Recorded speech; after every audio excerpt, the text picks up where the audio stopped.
Yeah. All right. Okay, we're going to talk about complexity theory. Non-deterministic Philip. Non-deterministic Philip, and Philip space. When you draw those arcs like that, should we be filling those in as complete circles, or is that because there's going to be some funky overlap? Well, Neil's not here, so I stopped making bullseyes because he said he wants. No, they're complete circles. So. And I'm actually going to fill more in, so I'm not making a big picture yet. I just want to fill in enough so that it makes sense today, and then we'll fill it in a little more. So when you talk about complexity theory, you're talking about problems that you can already solve that are for sure in the decidable area, and you're wondering about how much time and space they take to solve. So problems that are in here are in polynomial time, like checking if a list is sorted, like finding the shortest path between two nodes. Problems out here are problems that you can do in polynomial time, but you're allowed non-determinism. So if you remember what that's like from the algorithms class, you can guess stuff and then verify it in polynomial time. From this point of view, from this class point of view, it means that you can have a non-deterministic Turing machine that does it. So that means, imagine if you have to try something and then check that it works. Non-deterministically, you can have an arrow that tries all of them at the same time. So the question is, how do you determine how much time it takes for a non-deterministic Turing machine to run? We're going to talk about that because it's very intuitive. But before we do, I just want to remind you, how much time does it take for a regular Turing machine to run that's deterministic? It's the number of steps it takes for it to say yes or no. Okay, that's the amount of time it takes. And let's say a particular Turing machine, has an infinite number of inputs, and for every single input, say of size n, the number of steps it takes is bounded by some constant times n squared. Then you'd say that the algorithm runs in order n squared, just like you do for programs. So you measure it the same way. But you can't say that a Turing machine runs in n squared on a particular input. That doesn't make any sense. Like if this input is 7 and the number of steps it takes is 49, it's true that that's n squared, but that doesn't mean that the whole algorithm runs in n squared, because maybe you have another one of size 10 and that takes 2 trillion steps. So to say that an algorithm runs in n squared or that a Turing machine runs in n squared, it's got to be something that works for every single string in the input, not just the particular one. Okay, so that's regular normal time. Space is not how many steps the Turing machine takes, but how many distinct cells on the tape it visits. So in general, if you use, say, n squared space, you have to have used at least n squared time, because you have to visit those places to write things there. So anytime you visit a cell, it takes at least one step. You can visit them a lot and go back and forth plenty of times and have your time be much more. But in general, polynomial space algorithms are going to contain polynomial time algorithms, because anything that takes polynomial time also takes polynomial space. Okay, because just doing that many steps. Other way around. Other way around? Any polynomial space problem is also polynomial time. No.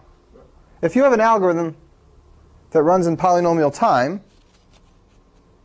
Okay. then it takes polynomial space, because it can't. Because if it takes 10 steps, then it's seen 10 symbols. If it takes n squared steps, it seems at most n squared symbols. But it's possible to see n squared symbols on the tape and take much more than n squared time. Right? You can see n squared symbols in the tape and go back and forth an exponential number of times, just visiting those symbols and writing different things in them. So polynomial space contains polynomial time. Things you can do in polynomial space there's more things you can do in polynomial space. So to say that an algorithm runs in n squared or that a Turing machine runs in n squared, it's got to be something that works for every single string in the input, not just the particular one. Okay, so that's regular normal time. Space is not how many steps the Turing machine takes, but how many distinct cells on the tape it visits. So in general, if you use, say, n squared space, you have to have used at least n squared time, because you have to visit those places to write things there. So anytime you visit a cell, it takes at least one step. You can visit them a lot and go back and forth plenty of times and have your time be much more. But in general, polynomial space algorithms are going to contain polynomial time algorithms, because anything that takes polynomial time also takes polynomial space. Okay, because just doing that many steps Other way around. Other way around? Any polynomial space problem is also polynomial time. No, no. If you have an algorithm that runs in polynomial time, Okay. then it takes polynomial space because it can't.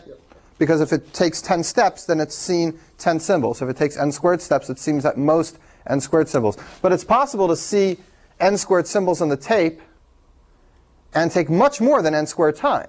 Right? You can see n squared symbols in the tape and go back and forth an exponential number of times just visiting those symbols and writing different things in them. So polynomial space contains polynomial time. Things you can do in polynomial space are, there's more things you can do in polynomial space intuitively than you can do in polynomial time. And we're going to talk about particular examples of these later. All right, so before we talk about any more about the relationship between these classes, let's talk more about this class in between. I haven't proved to you that it's in between. You know that it's bigger than P. I haven't shown you that it's really less than P space yet. We'll talk about that later. But for now, what does it mean to have the time of a non-deterministic algorithm? Here's the way to think of Turing machines from now on. Stop thinking of them in terms of these detailed, low-level, transition things. Think of them in terms of more abstract things that are easier to analyze. In particular, you're going to think of them in terms of graphs. An algorithm that's deterministic looks like this. It starts in the initial configuration of the machine, and then it goes to another configuration, and it goes to another, and it goes to a few more, and sooner or later it stops and says yes, or it stops and says no. The computation of a deterministic machine looks like a straight line.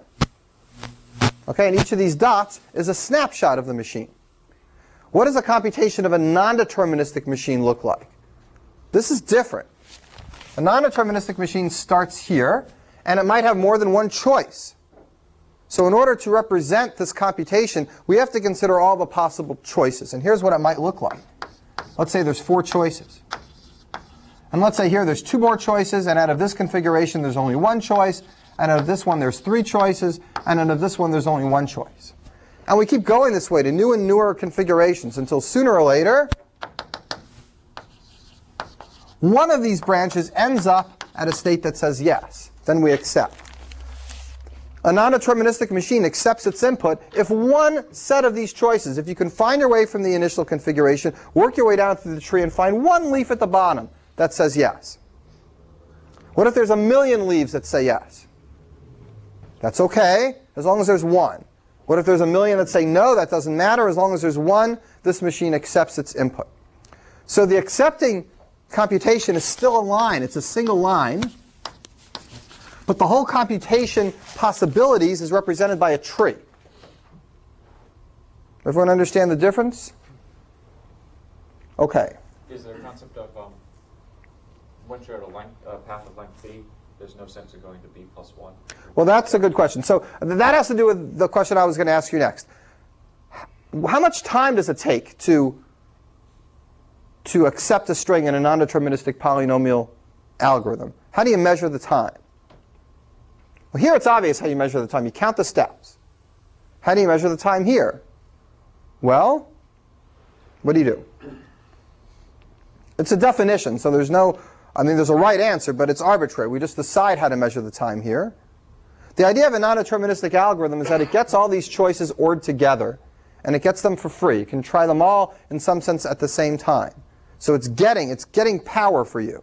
And the amount of time we actually measure is not the time it takes to look through this whole tree and find a yes on the bottom, but simply the time it takes to find one branch to the bottom. So this represents all your guessing for free. You guess this choice, you guess this choice, you guess this choice, and you just have to verify that it works. So the time it takes to run a non-deterministic algorithm is just the time it takes to get from the initial configuration to the place where you accept. Just the depth of this tree. Yeah. Why is the 2-player game thing different then? Because isn't that just a tree also? It is a tree also, but the nodes don't connect with ORs. Each level connects with an OR, and then the next level connects with ANDs. But isn't it the same thing that I want to get to an accept state at the bottom? Yes. Let me get to it later. It's a good question, and it needs to be clarified, and I haven't clarified it yet, but I will get to it. So in this case, it's just one little branch that represents the computation. What if there were lots of different places to find yeses? Then which one do we count as the time it takes to do that string? What if there was one that went down here, Yes. And one that went down here? Yes. Which one do you count as the time it takes? The shortest one. Okay, so that's the official definition. If the non-deterministic algorithm accepts a string, the time it takes is the distance from the initial configuration to an accepting configuration. That's the shortest one. Okay? Everybody understand that? It's technical, but we have to make sure everybody's on the same page here with the definitions. Okay, questions about this? I'll get to your question, but not just yet. It'll take a little while.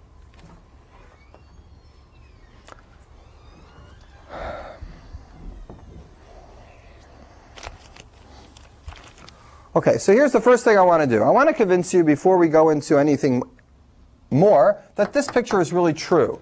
That P space contains P, and that P space contains NP, and that NP contains P. That it goes in this order. So two of these are very, very straightforward. NP certainly contains P, because non-deterministic polynomial algorithms can do everything polynomial algorithms can do. You just don't have choices on them. I mean, everything in here is by definition something in here. So that's just the special case of this. That relationship is by definition. P space contains P because of our definition of space and time. Space means how many different cells you visit on the tape. Time means how many different steps you take. So if you have something that takes 30 steps, it's got to take at least, if something that takes, did I say that right? Something that takes 30 steps is going to take no more than 30 cells. Right?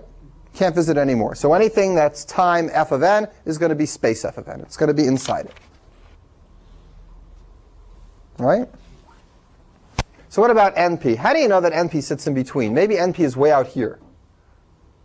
It turns out that anything that you can do in non-deterministic polynomial time, you can do in deterministic polynomial space.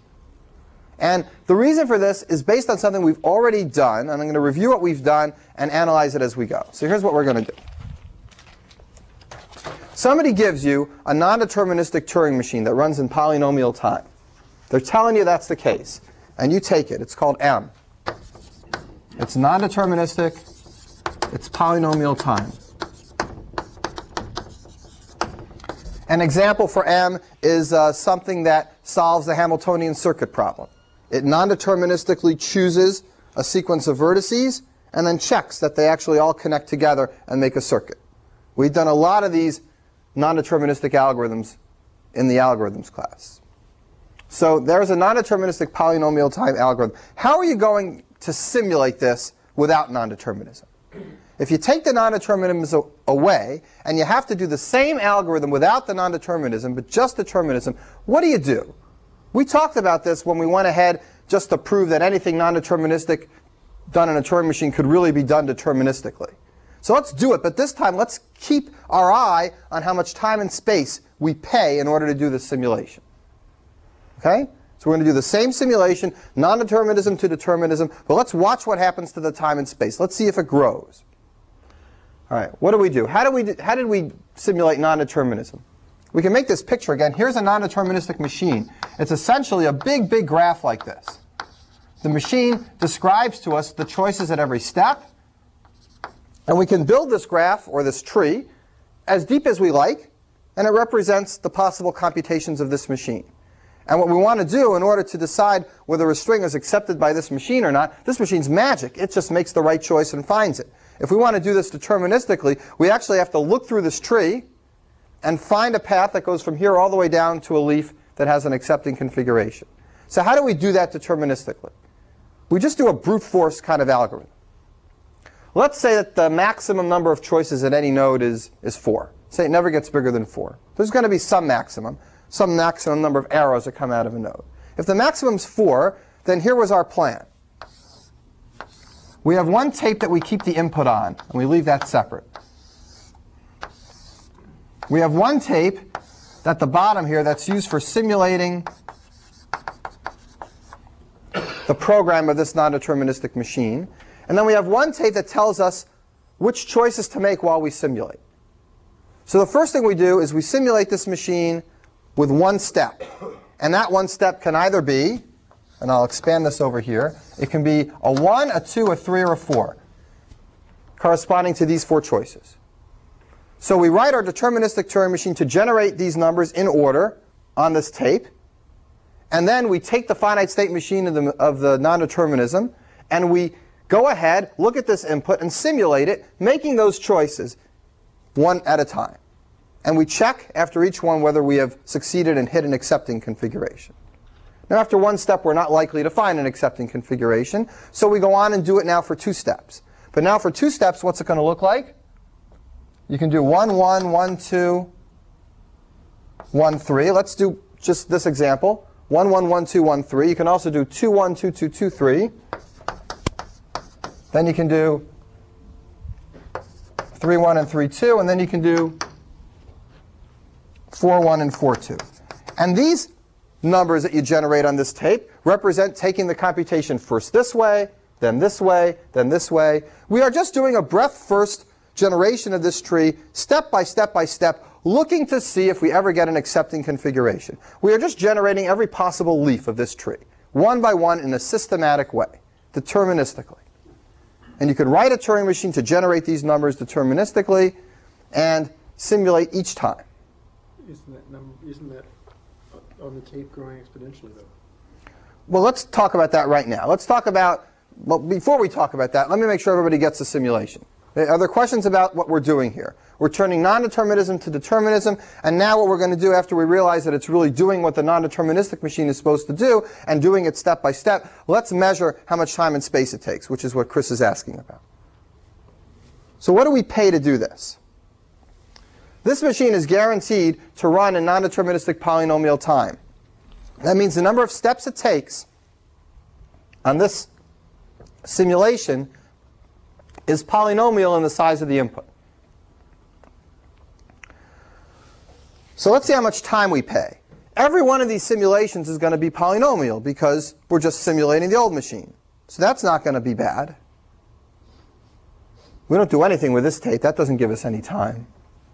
What about this tape? This tape is where we're really slowing ourselves down. We do a lot of these simulations. How many do we do? Not just one.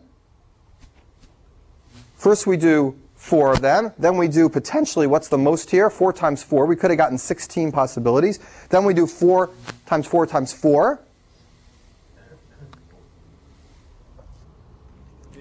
Yeah?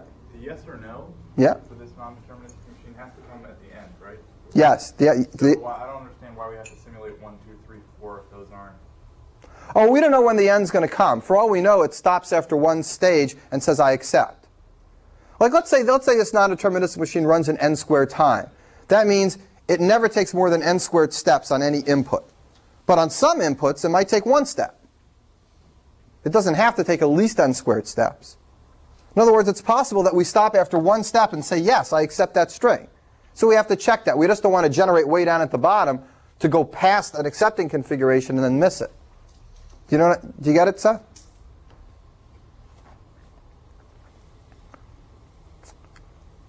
All right, well, how far might we go here? Here's 1 step, here's 2 steps. You got to go 3 steps. How many steps do you have to go? Well, I didn't tell you what this polynomial time thing was. Let's call it f of n. This is going to find an accepting computation after f of n steps at the very worst. Could be n squared, could be n cubed. So this is 1, this is 2, dot, dot, dot, dot, dot. This is the list for the f of n steps. How many different things are in this list? Here we had 4 to the 1. Here we have 4 squared, possibly. Here we're going to have 4 to the f of n. This is how many different sequences of numbers will appear successively on this tape when we finally get to the bottom, at which point we know we can stop simulating. Right? I mean, if you don't get it after this point, you can just stop. You don't have to keep going further. You can say, no, it's never going to accept. It's going to be in some infinite loop, because you've got a bound on how long it's supposed to take. That's kind of an important stopping point. That means you never have to simulate this forever. But you do have to go this far, and this is a lot. 4 to the f of n sequences of strings here. And every one of them has to be written on this tape. That's a lot of time. You're paying a big amount of time to go from non-determinism to determinism. And here's where you're paying it. You're paying it in this exponential amount of strings that get written on this tape. Each one of them gets simulated by the original machine, which takes how long? Which takes f of n. 4 depends on the maximum number of arrows out of a state. So it's constant, but it could be 4 or 6 or 8. In any case, it's exponential and it's bad. So what we've shown is, well, here's what we have shown, and I'm going to write it down. It's definitely exponential. It's not worse than exponential, right? It's exponential times some linear. So I'm going to make a new class out here called exponential time. And I'm going to write that exponential time contains non-deterministic polynomial time. Because anything you can do in non-deterministic polynomial time, I just showed you can do in exponential time. Right? So that's something else we just figured out now. We still don't know why this is in here, but we'll get to that in a second. Let me stop for questions.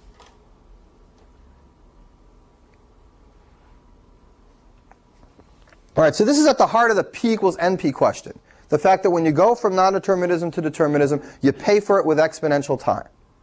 And nobody knows how to do better. It would be great if we knew how to do better. But nobody knows. Questions about this? Yeah, Teresa? What is a time step when you do the first level and you just have 1? Is that one time step? And then when you're in the second level, do 1, 1. Is that still one time step? No, these are 2 steps. Those are 2 steps. Right. This contains all the possible 2-step computations on the original machine. And we can go this way and this way, or this way and that way. So this represents visiting each one of these places on the computation. And we redo step 1 even though we already did it once. We still have to redo it in level 2 each 3 times for each of the 3 first possibilities. You know, 1, 1, 1, 2, 1, 3. We don't just like copy it. You could store it somewhere and then continue from where you left off. But it wouldn't help the time too much. Because you got to go find it? Or Because even if I just counted... We counted that as 1 step rather than 2 the next time. Even if I did that, even if I just counted this as... In fact, I'm really doing that. I'm counting doing this as 1 step. Okay. It's still 4 to the f of n at the end. So if I really counted doing it all the way from the beginning, it would just multiply it all by 4. When you count just the leaves at the bottom, they equal exactly the sum of all the other nodes put together. So including all of them, as opposed to just including the leaves, just doubles this number, but it won't change how bad it is or make it better. Yeah, it's a good question. I mean, there's a technicality there. And I'm really not actually including how much time it takes to get to the bottom. I'm not saying that it takes 2 steps. I just figured it takes 1 step to do this. But really, actually, it's not 4 to the f of n. According to what you're saying, it's really 4 to the f of n times, like, log f of n, the size of this number. And, I mean, it's true. But, I mean, the point is it's bad enough here. We don't have to worry about those details. All right, how much space does this take? It takes a lot of time, but how much space does it take? I want to convince you that it only takes a polynomial amount of space. And that's why polynomial space contains this. It doesn't take exponential space. Why not? Chris thinks it does, Well, right? It looks like you do because you're printing out all of these exponential multiplications of... Well, if we really do it like this and print them all out on the tape and then do them one by one, it will take an exponential amount of space, and that's bad. But there's no reason we have to write them all out. Why don't we just have our machine generate them one by one? So it generates 1, 1, and it goes down, and it checks it. And then when it's done, it erases this, and now it generates 1, 2. It never actually keeps them all on the tape at the same time. It just keeps one of them on the tape, erases it, and does the next one. You agree you can do that? OK. So if you do that, then what's on the tape? What's the worst thing that's ever on this tape? How long does this tape ever get? What's the longest thing? Right, it's the longest one. It's just one of these. So the amount of space that ever gets put on the tape is f of n sequences. Actually, each one is kind of long. I mean, by that time, each one is almost f of n, or log f of n long. But it's no worse than f of n times log f of n, or f of n squared. It's certainly polynomial. The trick is not to put all these on the tape when you do it. And that's equivalent, if you think this is too abstract, think about this. That's equivalent to if you're writing, remember that Java program you wrote that did that game with the balls? And you try to figure out a way to play that game so you get the best score? Well, one way to do it is to actually store the whole tree and then look through it. And your computer crashes because there's not enough memory. You get a stack overflow. The other way to do it is to build the tree a branch at a time, storing only the path up to where you're up to, and then backing up and then going forward again, erasing the part that you've gone on. So, I mean, this is completely practical, and people do this all the time. You wouldn't keep all this in the memory. You just do it one at a time and create the one you want next. All right, so that shows that p space contains NP. It also shows that exponential time contains NP. We already know that NP contains P and P space contains P. So now we're almost finished this whole thing. How do you know that exponential time contains P space? Let's talk about that, and then we'll take a break and review our figure. So here's the last enclosure, exponential time containing P space. So that means somebody gives you a deterministic algorithm. It runs in polynomial space, and you want to simulate it. Here's the tape. A polynomial amount of space is used on this tape.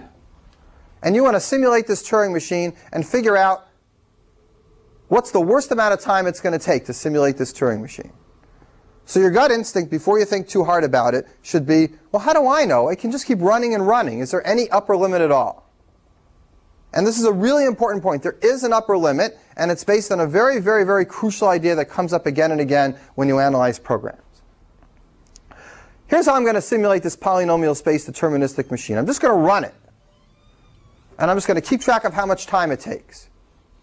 Right? So it's running and running, tick, tick, tick, tick, tick, tick, tick, lots of times going by. But I know that I'm never going to use more than this polynomial amount of space. I run it and run it and run it, and it's not ending. And it runs and runs and runs and runs, and it goes on and on and on, and it runs, and 280 years have gone by, and I left a little note in my will for my kids to keep running it, and it keeps running. So what have I shown? I've shown that polynomial space is contained in infinite time algorithms. Well, that's true. So can we knock it down a little bit better? Can I knock it down for exponential time? Can I leave a little note to my great-great-grandchildren to say, if it ever takes more than this amount of time, stop. You're never going to accept it. That's what I'd like to do. Everyone understand what I'm hoping for?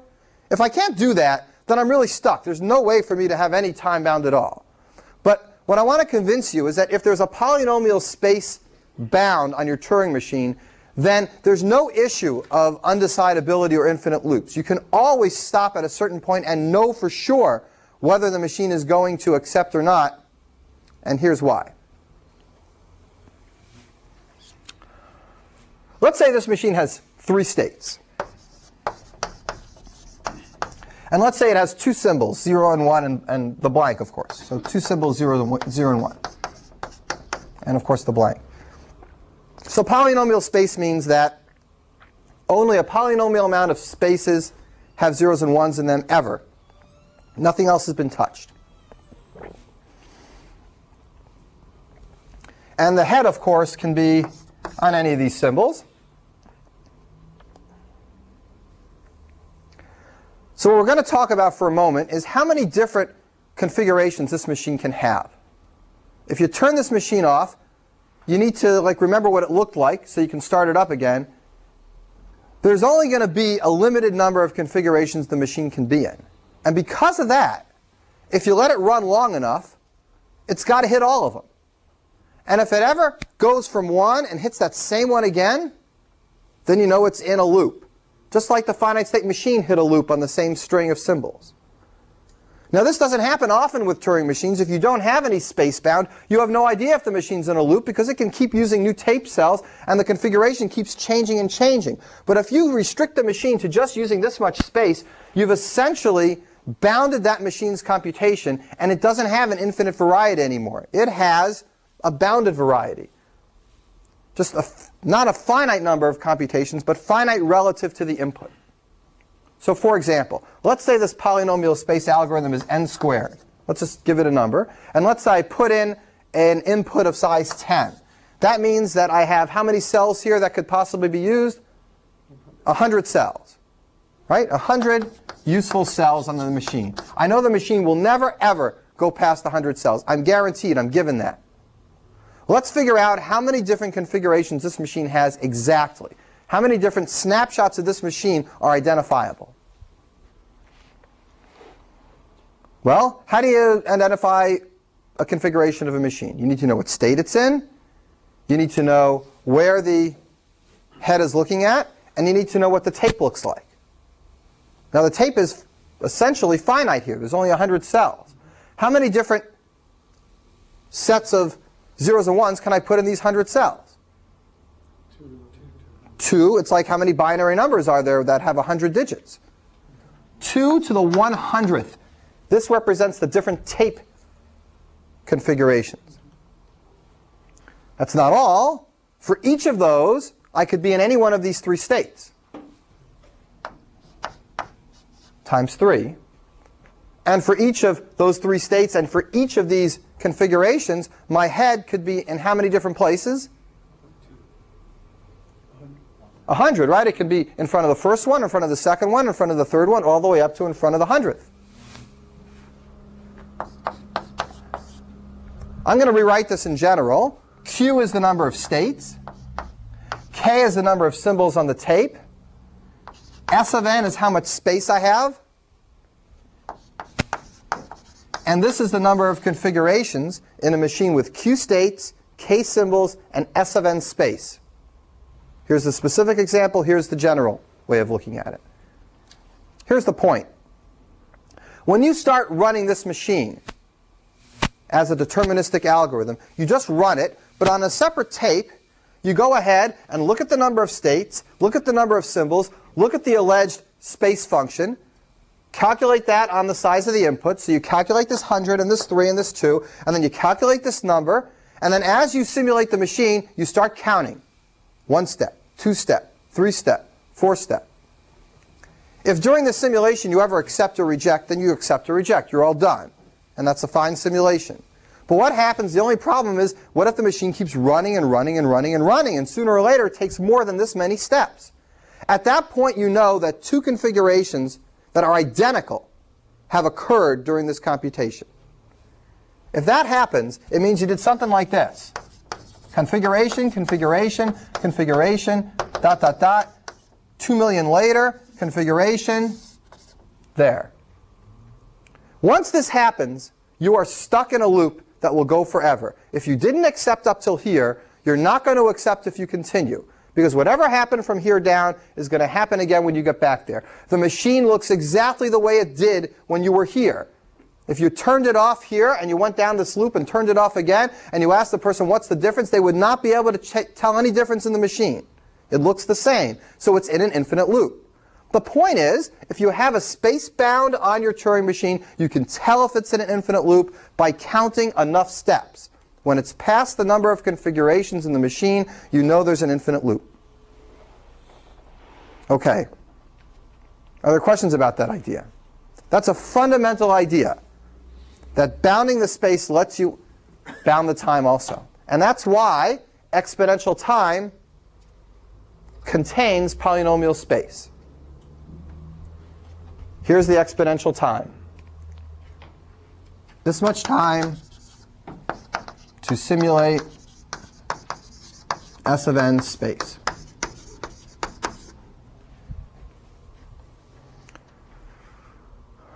An input size of n. On an input size of n. Right.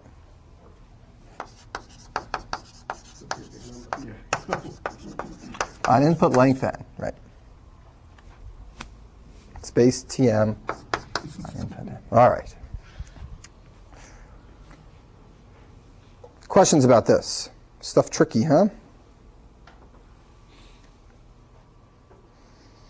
So this picture is now justified.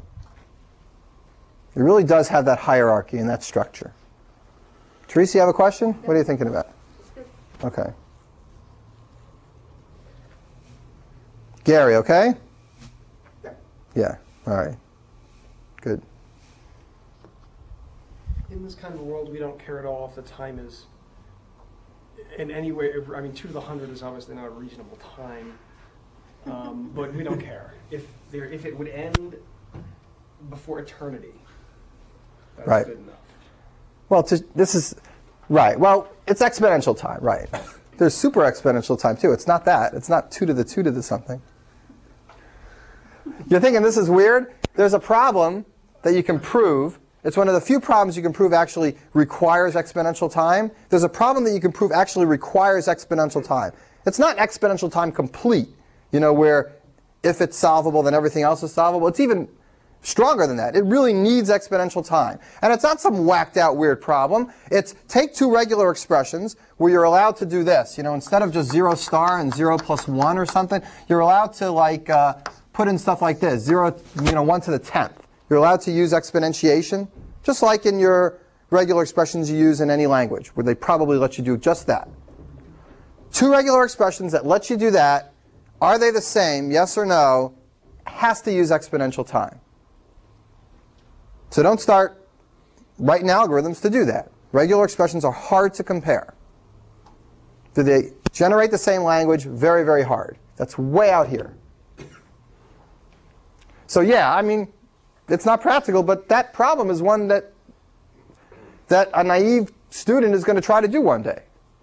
And it's nice to know that better come up with a better way to do it. Other questions about this? All right.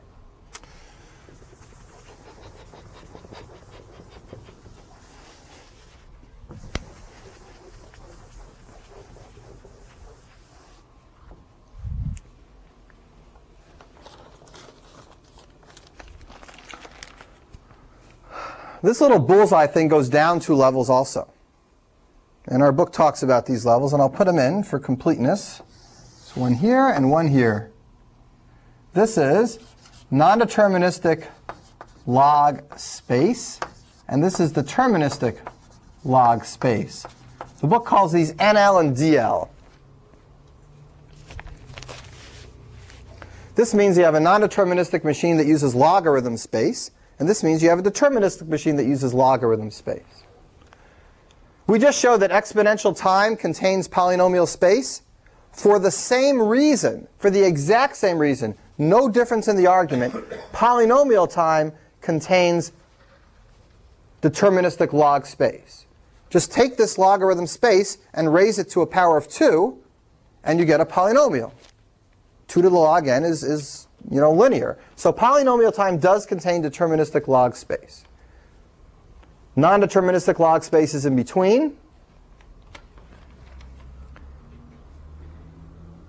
People like to know how these classes really relate. I wrote it in this way because these are containments. But are any of these really proper? Maybe these are all the same. There's only one level that anybody really knows today is proper. People know that there are things down in here. I'll circle this little circle area. Things in here that cannot be done out here.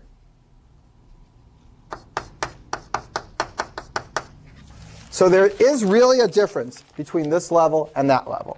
There is a hierarchy. There are things that take polynomial space, and you can't do them in logarithm space. And we can prove that. It's not a hard proof. There's a hierarchy that breaks up this from this. But nobody knows if P and NP are the same. Nobody knows if P space and NP are the same. Nobody knows if P space and P are the same. Nobody knows any of those things. People do know that exponential time and polynomial time are not the same. Okay, so there is another hierarchy. There's a little barrier between here and way out there. Right, so there's a few things we know about proper containments, but a lot of things we don't know. When we don't know, then we invent this idea of a complete problem. And I want to remind you what that is. You've seen it before a number of times, but I just need to remind you. A problem is complete in a particular ring of the bullseye when every other problem in that ring reduces to it. So for example, this little problem here, that x is NP complete.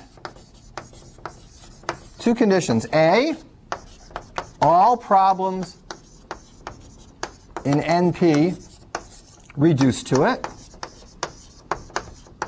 And B is kind of a simple condition. Itself is an NP. That makes a problem NP complete. In some sense, it's the hardest problem. If everything reduces to it, everything reduces to this problem, all the things reduced to it, that means that it's harder than all those things, or at least as hard. So showing that everything reduces to your problem means that solving your problem solves all those other problems.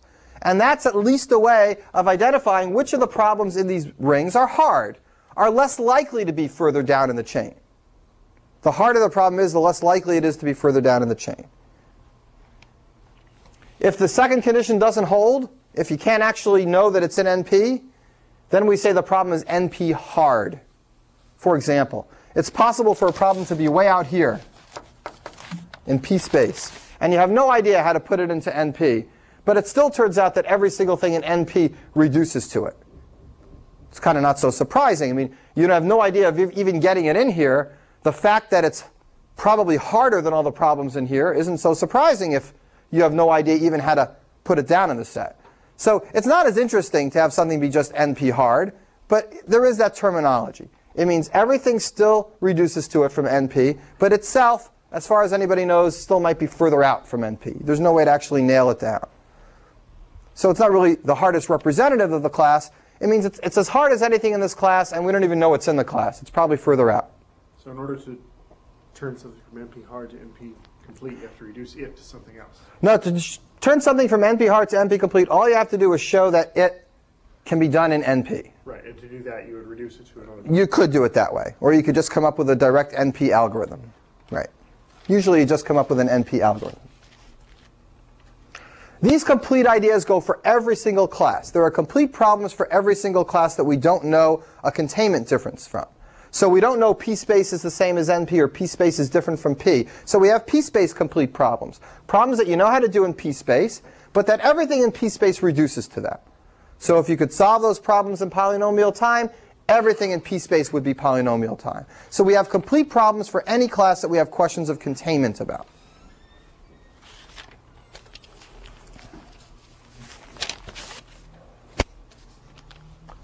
Okay, I think we need to stop for a minute just to look at the diagram, digest what we've done. I'm going to do some more specific stuff in a minute, but let's just take a minute and look at this picture. What's missing in this picture? If you were just looking for patterns, even if you didn't understand a thing about what these classes meant, there's a pattern that's kind of missing. There's something that we didn't put in. We didn't go further down and do log time. That's true. That would be even inside here. But there's very few things you can do in log time. And you know why? Because usually you have to look at the whole input to do anything.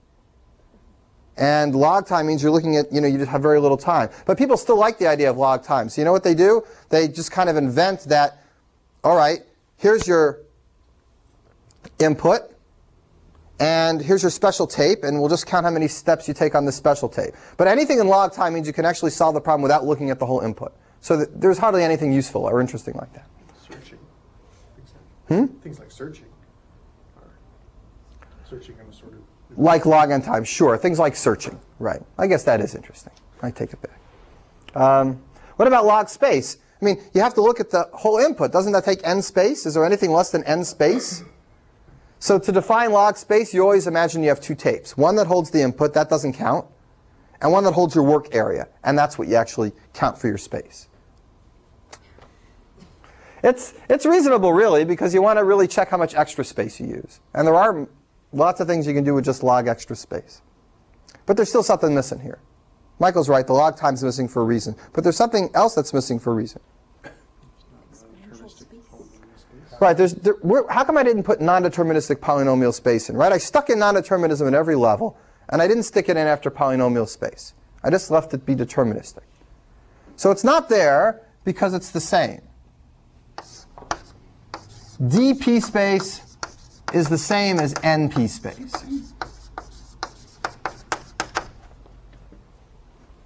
They're exactly identical. That's not obvious. But it's a really nice result. Because if the most famous problem in computer science is p equals np, because these two separate and nobody knows why or how, or why we pay exponential time to go from determinism to non-determinism, it's kind of interesting that when you pay space to go from determinism to non-determinism, you don't pay anything. You get it for free. At least as far as a polynomial measure can distinguish. If you have a polynomial time non-deterministic algorithm, you can simulate it directly deterministically in polynomial space with no extra cost. So what is the cost there? We're going to have to refine this class a lot more to see what the cost is. And we're not going to do it right this minute. I'm going to do something else, but I'm just going to tell you the name of this thing. It's called Savage's theorem, named after the guy who created it. And I'll tell you his theorem, and I'll prove it later on, but not right now. Here's what his theorem says. His theorem says that if you have a non-deterministic machine that takes this much space, non-deterministic, S of n space, then you can do it deterministically, and guess how much space you need? You can do it deterministically in how much space? Anybody read this or guess? Take a good guess. S squared of n space. You square the space, and you get determinism. So that's great. You don't get this horrible exponential explosion. You just get a polynomial explosion. It's not much of an explosion. It's kind of like a little pop. So if you're talking about polynomial space, squaring something in polynomial space stays polynomial. That's why non-deterministic polynomial space is the same as deterministic polynomial space. Because squaring anything polynomial is still polynomial. So these two classes collapse on themselves, and that's why I didn't put it in. And this theorem is really nice. This theorem is not weird and abstract. This theorem is a recursive algorithm that's a good assignment in a scheme class. It's just a really cool way of simulating this without using too much space. And we'll get to it later. I mean, it's really worth seeing, and we will get to it. And because of this, it implies all sorts of collapsing that happens in this hierarchy. That non-determinism and determinism for space, you usually don't separate it. Hey, so how come I separated it here?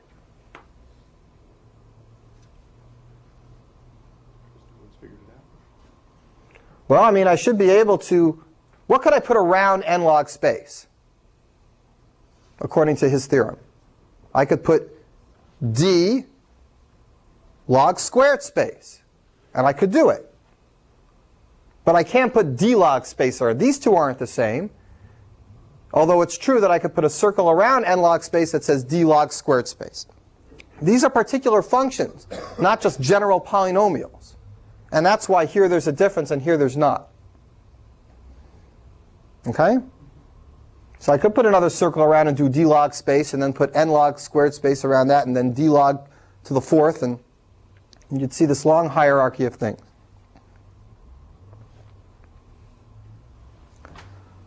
All right, we'll get back to Savage's theorem in a little while. Are there questions before we go on? Questions about the big picture? Anything about this? All right, I want to do two more neat things today. One is Savage's theorem, which I'll do at the very end because I think it's really neat. And one is about p-space complete problems to show you an actual reduction of a p-space complete problem. But before I do it, I just want to give you a sense of at least what theoreticians do when they see this diagram. They really like this stuff, and they look at it, and they love to figure out more explanations and relationships between these classes. So they come up with all sorts of new definitions. And the more carefully the new definitions fit in with this picture, the happier and more elegant they feel it is. So just to give you an example, and I'll talk about this example on another day in more detail, but just one example. Here's a non-deterministic Turing machine. We talked all about it. You know, it's got these choices. And if either this or this or this leads to an accepting configuration, we say yes. You all know what a non-deterministic machine is. I once mentioned when we talked about finite state machines, why don't we have something called like, instead of non-determinism, why don't we have like, non-determinism is like ORs. Why don't we have an AND non-determinism machine? Like we have a finite state machine that has two zeros coming out of a state, and instead of saying, I accept if there's a way to get from this to a final state, or there's a way to get from this to a final state, why don't I just make up a finite state machine, and the definition of whether I accept a string or not is if both these paths lead to a final state. This and this. I could make machines like that. Maybe they wouldn't be so natural, but if I had given you lots of assignments on it in the first week, you know, make a AND non-deterministic machine to accept this, you might have been able to think about it. Most of the examples I gave you worked for ORs, so it was easy to do it. But I could have given you examples that work for ANDs, and you would do that. Intersection's really easy if you have ANDs, right? So you could have done lots of intersection problems this way. In some sense, it's an accident that this was never defined, because 15 years after non-determinism was defined, this was defined. And it was defined in more generality. Here's how it was defined. It says you make a finite state machine, and every state you have to tell me whether it's an OR state or an AND state. If it's an OR state, it's like regular non-determinism. But if it's an AND state, that means both these have to find accepting configurations. And a string is accepted by this machine only if there's at least one path out of every OR, and all the paths out of every AND end up in an accepting spot. That's called an alternating finite state machine. As you might guess, every alternating finite state machine can be converted to a deterministic finite state machine. And it's this big conjunctive normal form connections of ands and ors that you hold in the states. Remember, we used to hold just the ors in the states, this or this or this or this. So now if you do that construction, you get this and this and this, or this and this and this, or this and this and this, just like conjunctive normal form. And it works the same way, and there's only a finite number, and it's all the same. Alternating finite state machines the same as regular finite state machines. But you know what happens when you take an alternating finite state machine that has n states and you convert it to a deterministic finite state machine? What happened when we took a non-deterministic machine and we converted it? What happened to the states? Potentially they exploded to 2 to the n. So you know what happens here? It explodes even a little bit worse. So people then, 15 years after non-determinism, figured, well, let's make an alternating Turing machine. What the hey? And actually, alternating algorithms are very useful, because sometimes you can think about how to do an alternating algorithm abstractly, and if you know how to convert it to something real, you can take an idea that you never would have solved normally, and you could solve it by solving it in the alternating land and then converting it to something in polynomial time. So it's not just whiz out, abstraction. It actually is really helpful to solve real problems.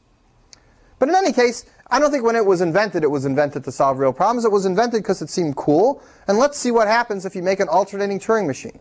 So just to give you a sense of how nice this diagram is and what people like, it turns out that if you make an alternating Turing machine and you give it log space, log n space to an alternating Turing machine, this is the exact same thing as polynomial time.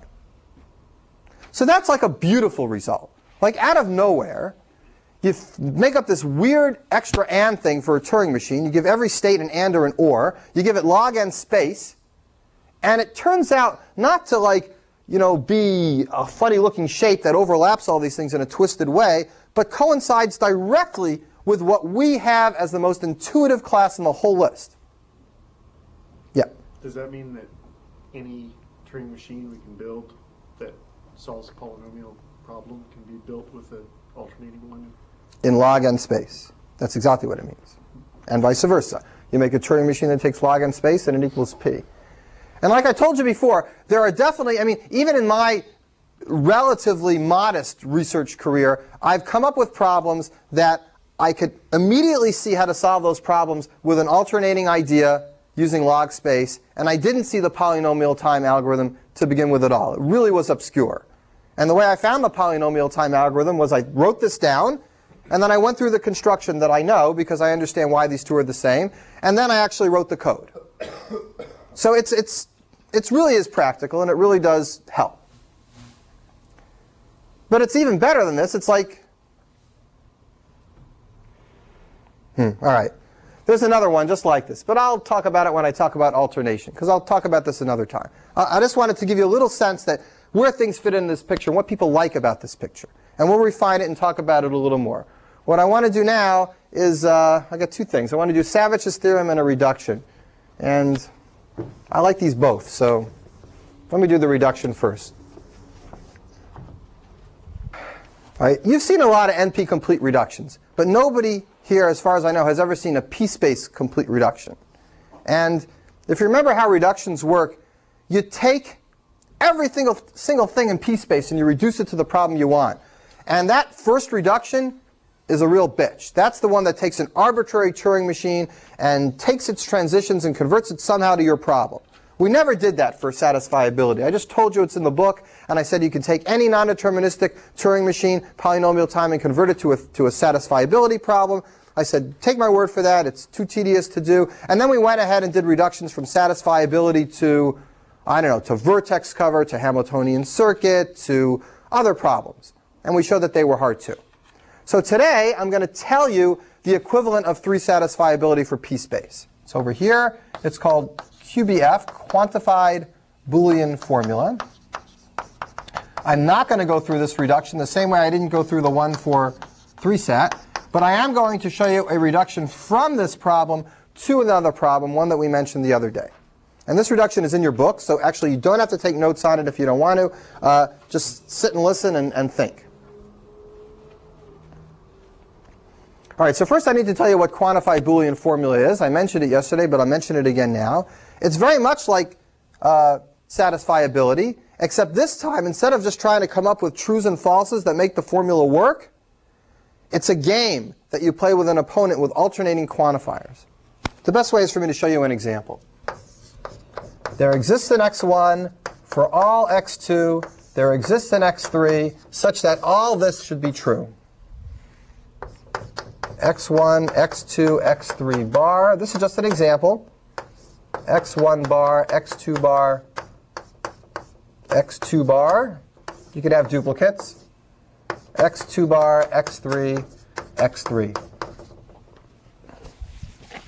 So it's the same kind of thing where you have 3 variables per clause. You can have as many clauses as you want. This is sometimes called 3 QBF. But instead of just trying to find out whether this is true, it's got to be true according to these quantifiers. That means there's some x1 such that for every x2, there is some x3 that makes this true. So let's try to solve this together.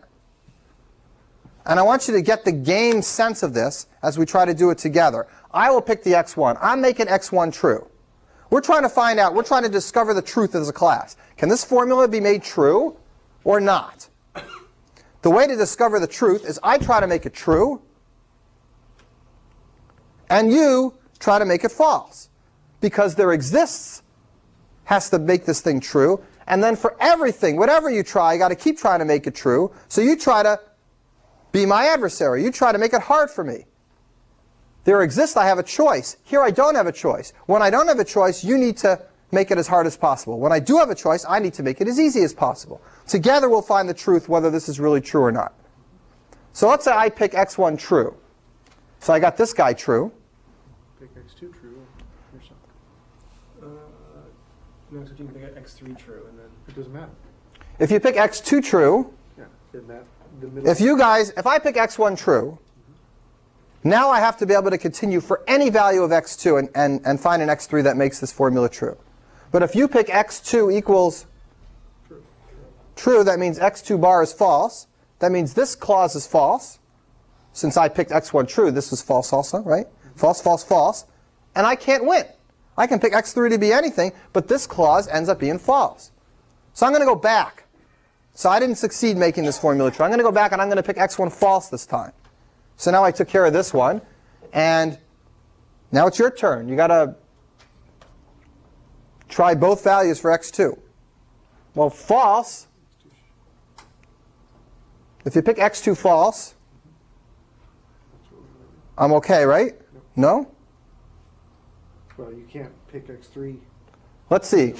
I pick x1 false. And you guys want to pick x2 false. So if x1 is false, x2 is false. That means I'm going to have to pick x3 equal to false. That's my only choice to get this one to work. But if that's true, then I can't do the last one. So what's the answer to this question? Is there a satisfiable formula according to these rules? The answer is no. All right? Because whatever I tried here, there was some way for you to mess me up such that whatever I tried here, I couldn't fix it. Now these quantifier alternations can go forever. They go as long as there are variables. So if there's 30 variables, you have these quantifiers alternate 30 times. You can see that this is a harder problem than the other problem. The other problem, you just have to come up with some way to do it. Here, every time I try to do it, you guys are getting in my way. And that's what it is. It's a back and forth fight to try to make this true, and you guys try to make it false. And together we discover the truth. Just like if we play chess for 2 to the 30th centuries, we will sooner or later discover the truth of who wins when they move first. Right? If we sooner or later play all the games, we'll know how to play perfectly. That's what we're doing here, but we're actually playing all the games, and we see who wins. And this time you won. The universals win, and when the universals win, that means the formula cannot be satisfied. When the existentials win, that means the formula can be satisfied. Everybody get a sense of this? Okay. Right, you know what? I'm definitely going to finish this today, but I'm not going to do Savage's theorem today. I'm going to do this a different day when you're clean and clear, and I don't have to keep you late. So let's finish this one idea today, because this is going to be nice, and I'll leave Savage's for a different day. Tomorrow, maybe. Are you going to do the recursion theorem? I wasn't going to, but I will if you want. That's so cool. Neil wants me to do the recursion theorem. That's a theorem that says that a machine can basically look at itself and spit its own description out on its tape. This is like a fun puzzle you give to beginning students anytime they learn a programming language. You say, write me a program that actually prints itself out. So here, print. Does that work? Almost. This program, when you run it, just does this. And I want it to do print. So at first you think about it for a while and you go, there's no way to do it. But you need just a little bit of a breakthrough, and you figure out a way to write a program that can print itself out. And that's exactly the trick in the recursion theorem. It's the same trick. If you can figure out how to do this for a programming language, you can figure out why the recursion theorem works. But I'm completely off on a side thing, and I'm not going to do this right now. You know what, maybe I'll do it as a recitation, or I'll do it as an optional thing. Just as a side point, I'm trying to finish this class on Friday, and I definitely will get to and beyond what I think is a reasonable amount for one semester. Nevertheless, as you probably can guess, there's 100 other things you can do in this class. You can go on for another course, and then a graduate course, and a few more. So if there's people who are interested in things like this or other things, I'll be happy to run like little small recitations next week when we're doing that Unix workshop week, just as interesting things. Because there's a few things that we definitely won't have time to do that are still fun, and I'll do that stuff. But now we're getting back to this. Yeah, it is really cool. You're right, Neil. It is really cool. Didn't he interrupt? That's all right. I like getting interrupted because I get to talk more. All right. Where were we? Quantified Boolean formula. Let's try to decide how we'd solve this. You're going to write a program to do this. How would you do it? How do you write a program to solve this? I want to get a sense of where this sits. I mean, I told you it's out here in polynomial space, but how do you know that? How come it's not polynomial time? How come it's not non-deterministic polynomial time? After we figure out where this is, we're going to convert this into a completely different form to show that a very different problem is p-space complete. But before we do that reduction, let's just analyze this problem and see how long it takes to solve it. How would you solve this problem? What is there to do? Is this satisfiable? And then at the next level up, you would do a satisfiable Boolean problem. Is this unsatisfiable? Yeah, what you're saying is right, but I wouldn't call it min-max. I'd call it and/or. We're going to actually write it out. We have two choices for x1, true or false. If either one of them work, then I win.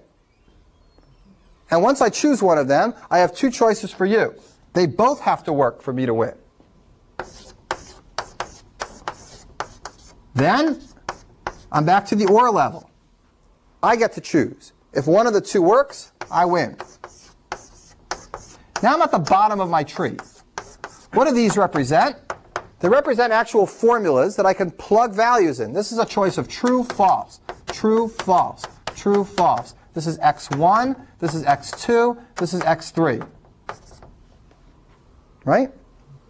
So when I get down to the bottom here, say to this one, this represents x1 is false, x2 is false, and x3 is true.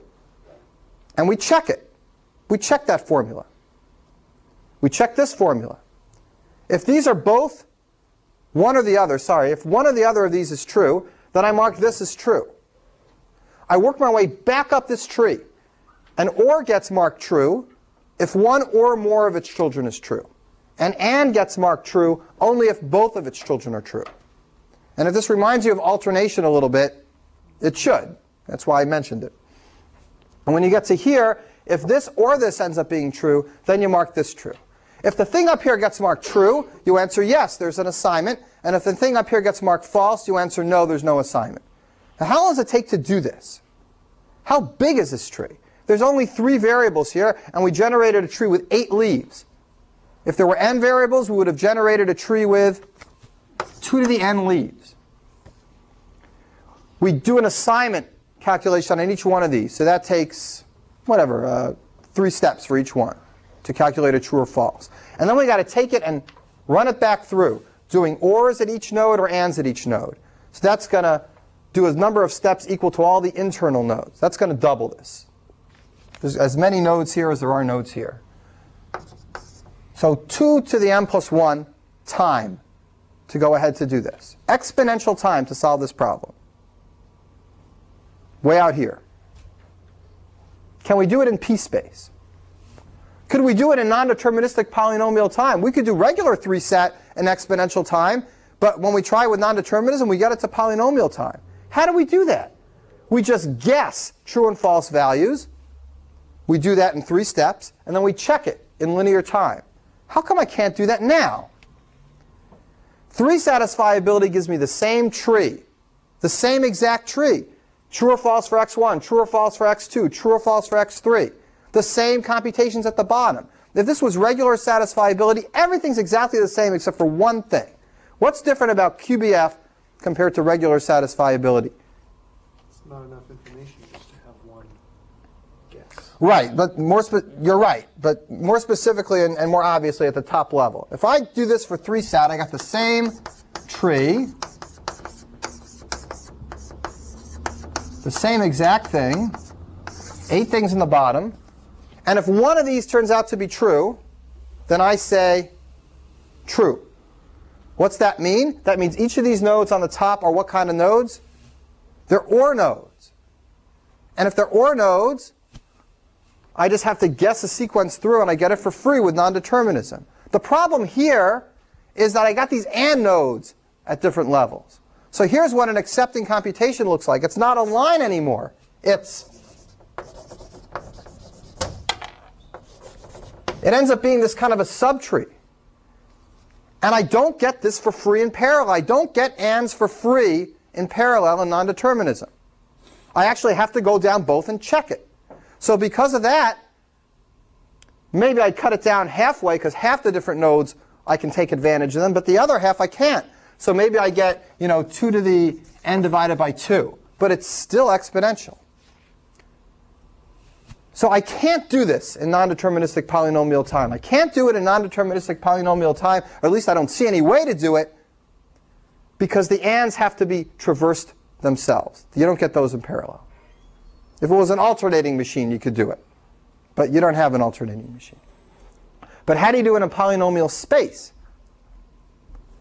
Same as trick as we did before. Don't go ahead and store the whole tree, which gives you this exponential stuff. Just go down a single path and work your way back up, remembering that this is an OR node, just like you did with a depth first search if you did the GO problem in algorithms. When you come back to a spot, you got to determine if you're going to take those pieces off. So remember whether all the other paths out of there were surrounded. You remember that this is an OR node and that this is an AND node. And you just go ahead, depth first search, and you back up, and you go ahead and see if one or more of the things that are coming back ended up being true, and here, if all of them coming back end up being true. You can traverse through this tree space-wise, keeping only one thread through the whole tree. Right. If you get that, fine, and if you don't, we'll go back on it again, because understanding why things are in p-space takes some practice. But that is supposed to convince you that QBF is in p-space, that we can go through this tree by keeping only one thread through the tree at any time, backing our way up and down recursively. All right, I don't want to spend too much more time on it because the reduction itself is more interesting and easier to understand. So that convinces us that this problem is in p-space. Now I'm going to show you that there's another problem that is p-space complete because this problem reduces to it. And I'm going to do a reduction example directly from this example.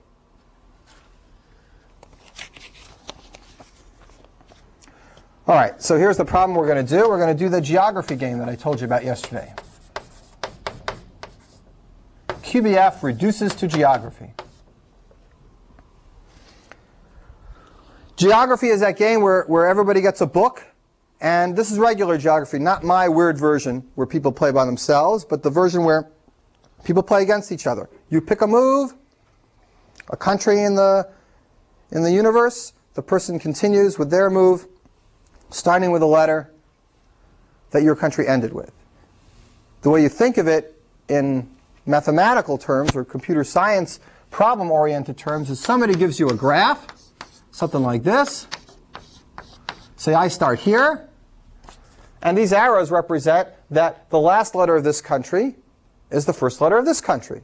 So I make dots for every country or geographical location, and I connect arrows according to the last letters and first letters. And then we play the game on this graph. I start here, and I move here, let's say. So now that's taken. Now it's your move. You only have one choice. There's only one country left. You go here. Now it's my turn, and I got no moves, and I lose. That's geography. You're given a directed graph. Somebody's got a starting place to move from, and the question is that first person going to win, or is that first person going to lose? I'm going to convince you that in geography, if you can figure out whether the first person wins or loses, then you can solve this problem. I'm going to convert any one of these problems into a graph, and if you give it to somebody who knows how to solve that game, and they tell me whether the first person or the second person wins, if the first person wins, there's going to be a satisfiable assignment here, and if the second person wins, there won't be a satisfiable assignment. Everybody with me on the plan? Yeah, Teresa? Tell me where the universal is in the game over there. Yeah, person number 1 is existential, person number 2 is universal. You're going to see it in a second. I'm going to go make the diagram.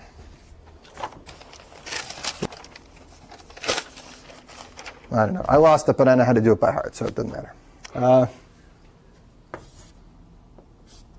Here's the picture we're going to make.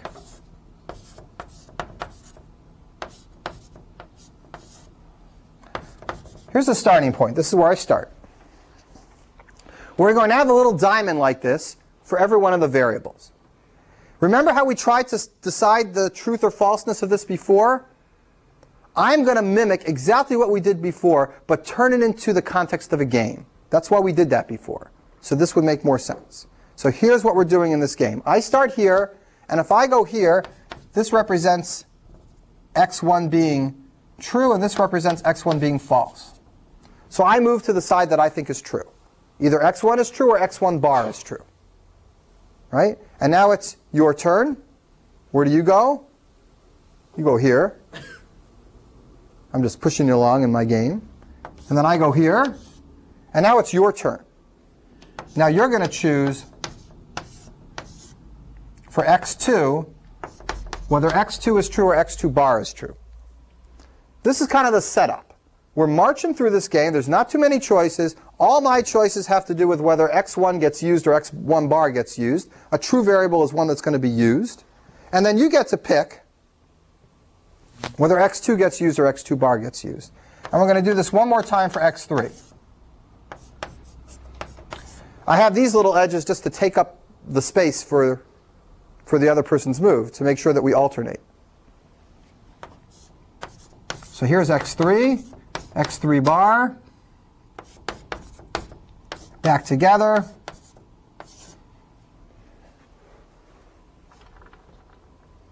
Okay. So I might pick true, you go here, I go here. You might pick false, I go here, you go here. I might pick true, you go here. And now it's my turn. Is it my turn? I went here, you went here. It's the first person's turn. I want to convince you now, after we've chosen these true and false variables, that this whole formula is true. You want to convince me that one of these is not going to have a true variable in it, right? That one of these clauses is all false. So it's my turn here. I just go down. And now here it's your turn. You're going to pick the one that you think is false. You get three choices. Normally, there would be arrows here for as many clauses as there are. Okay? Here's clause number 1, here's clause number 2, here's clause number 3. I'll call them C1, C2, C3. C1, C2, C3. If there were more, there'd be more. You choose one of these, the one that you think is false. And now everything's going to close up and you'll see how it works. I have to convince you, since you picked the clause, that that clause is really true. How do I do that? I have to pick a variable in there that's marked true.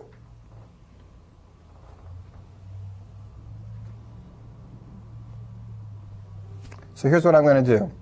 C1, let's actually play this game. I'll make it more clear what to do. You guys win the game, right? Whatever I do, so it doesn't matter. Let's say I'm going to go here. I'm going to pick this side. You go here.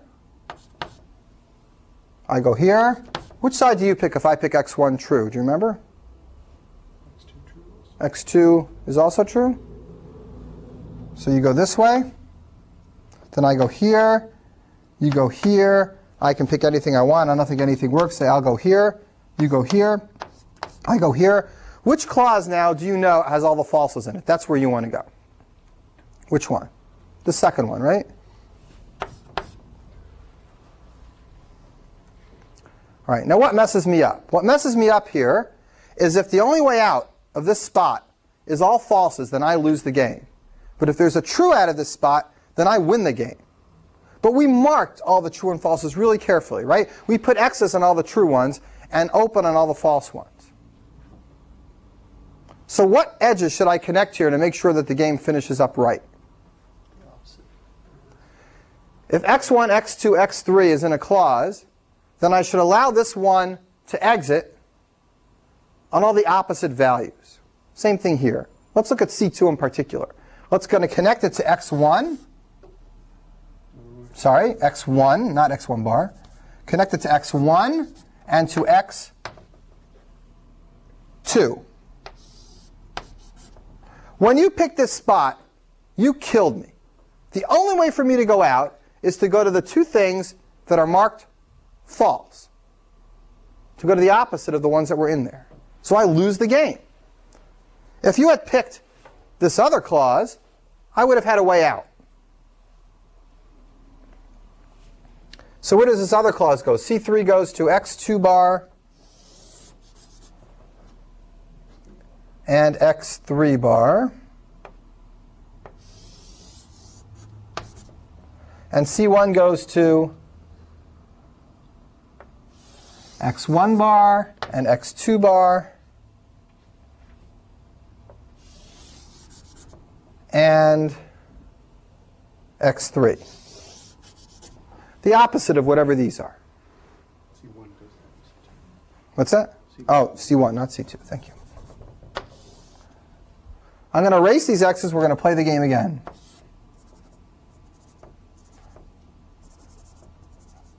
I didn't mean to imply that we create the reduction after we play the game. We don't. The reduction is set up like this. This is the graph. I want to know who wins the game on this graph when I start from here. Who wins this game? If you guys win the game, then there's not going to be any formula here. If I win the game, then there's going to be a formula here. So you know what? Can I change this formula a little so that I can win the game? Is there an easy way to do that? Then we'll play a game where I can win. Let's play this game again and see if you guys can win. I'll go this way this time. You have to go here. I have to go here. Which way do you want to go now? You guys go here. This corresponds to me picking this one true, corresponds to you picking this true. I go here, you go here. Now I go, say, this way. You go this way, I go here. Which clause do you want to pick now? If you send me back to C2 now, I'm going to win the game. I'm going to go out and go here, and then you lose. Because that's a bad choice for you guys.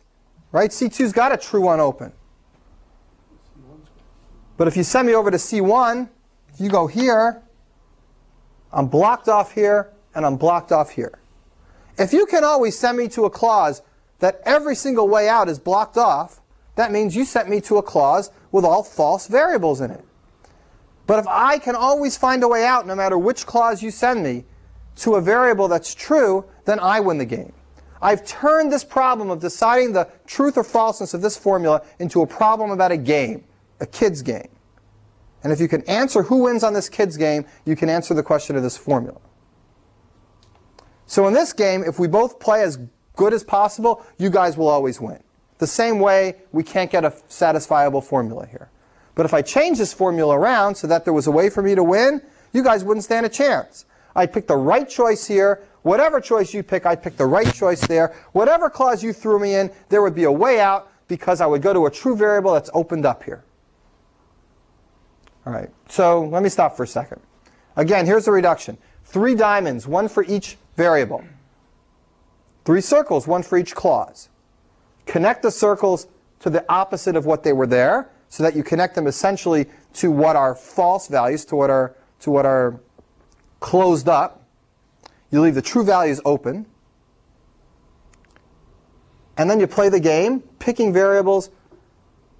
The adversary picks the clause. I pick the variable at the very end. All right, let me stop for a second. Questions about this? For an even number of variables, you'd want to hook them up in the opposite direction, right? Because then it would be your turn to pick the clause. You mean if it ended with a for all? Yeah. Yeah. Actually, I think you can assume that this game always starts with a there exists and ends with a there exists. QBF starts with a there exists and ends with a there exists. I don't think it ever ends in for all. But you could certainly do just what you said. If it did end in for all, you could just alternate the moves at the end with an extra edge to make sure that it gets alternated the other way, to make sure that the other person chooses the clause and that you choose the variable at the end. Sure, you can do that. Other questions? I just don't get the last step. I choose C1, and what are your choices, and what is the ramifications of your choices? If I choose C1, and then you're saying you have a path to X1 not. Yeah, let's. You win or you don't win? I can give it It doesn't mean he doesn't have a valid move because you can't go to a place you've already been. Oh, is that what the logic is? You can't go to a place you've already been? Yeah, in this game, you can't use the same country that's been used before.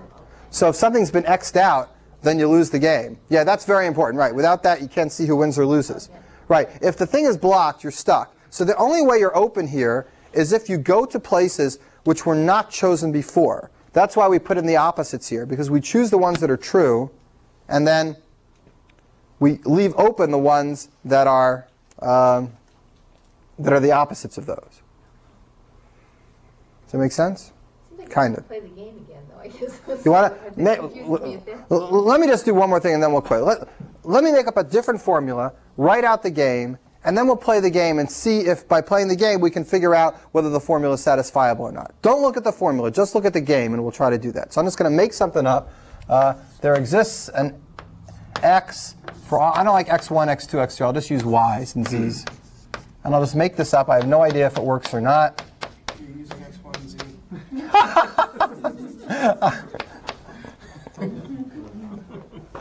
You got to wonder. We do. Oh, man.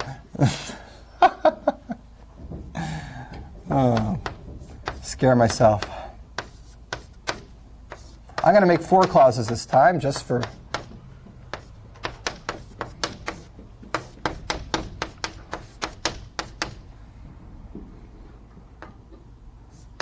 Okay, I'm only using 3 variables again because the variables take up room, but the clauses don't take so much room, so I'm going to put 4 of those in. So don't think about this problem. Don't think about whether it's satisfiable or not. Let's just make the reduction to show that this reduction really works. Let's try to show that solving the game is going to help us solve this problem, and vice versa. So here's what the reduction looks like. Make sure you can do it. It's mechanical. It's very fast. We have a diamond. I won't put the arrows in. Everybody knows it kind of goes down. Okay? I got a diamond for every variable. So I got x, y, z. I connect them this way, right? I got another edge here.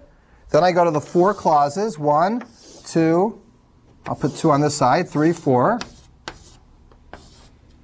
Now it's looking pretty. All right, let's do the opposites here. I'll just mark this x, x bar, y, y bar, so we remember what we're doing, z, z bar. This is going to be C1, C2, C3, C4. Okay, so C1, this is going to be x bar, y, z bar. So we do it to the opposites. This goes to x, help me, y, y bar, and z. Okay? The next one goes to x bar, y bar, and z. And now let's do this guy. X. Oh, color chalk. Very good idea. Color chalk, color chalk. Absolutely.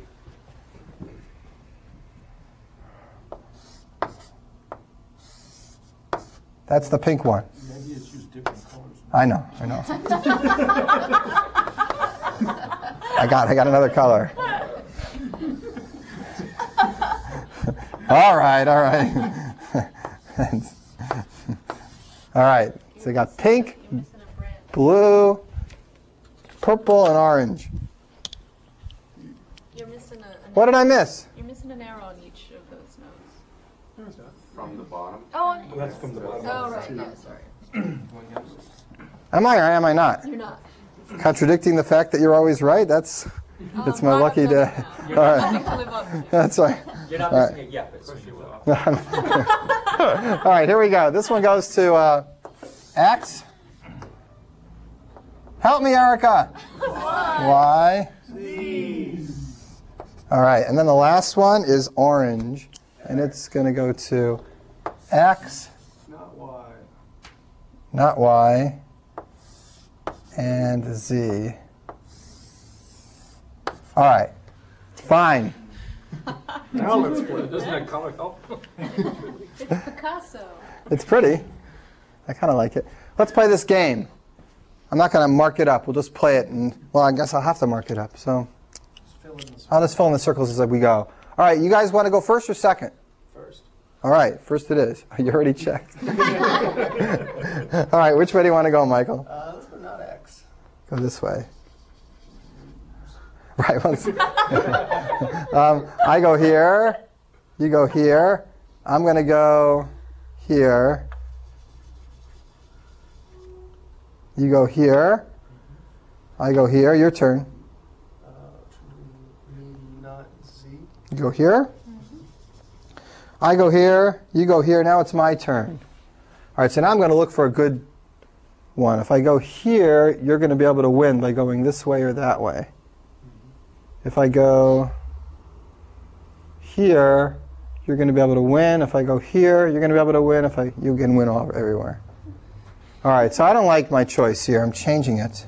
I'm going to go this way instead. Doesn't do a damn thing, right? Nope.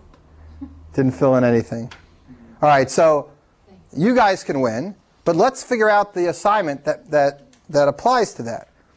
You chose X being false. I chose anything, any Y, and you chose Z being true. Oh, false, good. So presumably, according to this set of choices, X false and Z false, this formula is going to end up being true. And I think we should be able to check that, right? X false, Z false makes this true, no matter what Y is. X false, Z false makes this true, no matter what Y is. X false, Z false makes this true, no matter what Y is. Same here. So you guys win.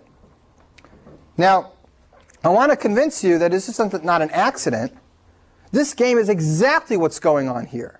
This will have a solution exactly when you win. This will not have a solution exactly when you lose. If there was a way for me to pick well, so that whatever you picked here, I could pick a clause that was connected to all the things that were false, then all those things would have these white boxes on them. And that would correspond specifically to me being able to choose the middle variable so that when we're all done, no matter what you chose for X and Z, I found a clause in this collection of 4, all of whom were false, all of whom were pointing to things that you filled in there. You get it? Just to give you a sense. When I first thought of this alternate to this problem, where you play on your own, so I had no idea because I had never seen this paper. But this guy that I was working with it on, my co-author, he's a big shot in this field, and he had seen this paper and many other papers like it, and he quickly sketches out this idea for a reduction, which to me just seemed like, you know, manna from heaven. Like, whoa, how'd you think of that? And then I found this paper later, and I figured out how he thought of that. But our things, you know, have two separate stuff going on, because people don't alternate from the same spot. You have to alternate from your own spot. But it's more or less the same idea.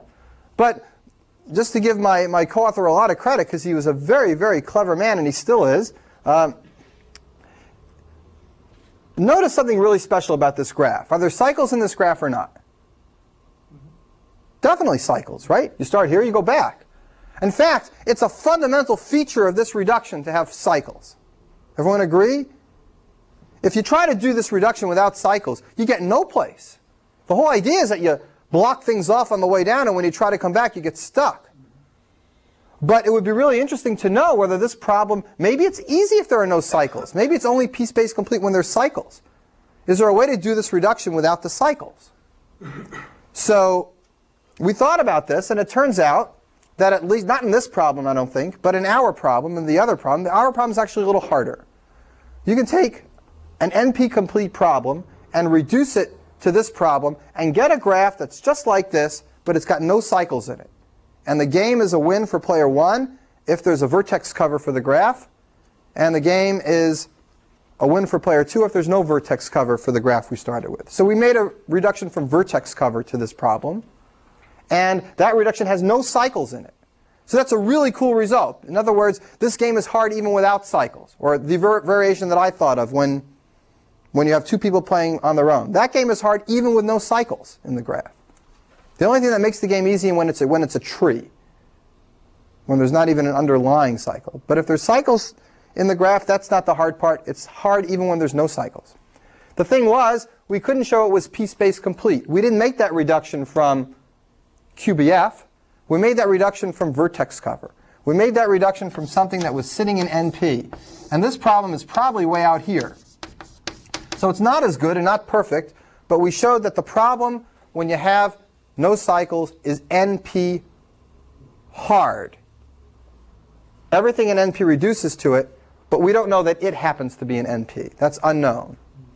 All right, so there's an example of an NP hard reduction that's not as good as a p-space complete reduction, but still good because the p-space complete reductions have these more general graphs, and at least the NP hard reduction had a more specific constrained graph. So it's still an interesting idea. And that reduction is hard to understand. That's not as easy as this. And if you look at this paper that I have, you know, there, and you take a glance at it, there's this funny picture. It looks like a cigar with all sorts of. It explains it, but it's a little tricky. All right, so I want you to see this reduction and get a good understanding of it. This is very typical of the reductions that come p-space complete. We're not going to do too many more of these, but we are going to do some. In homework, I'm going to ask you to do one NP complete reduction and one p-space complete reduction.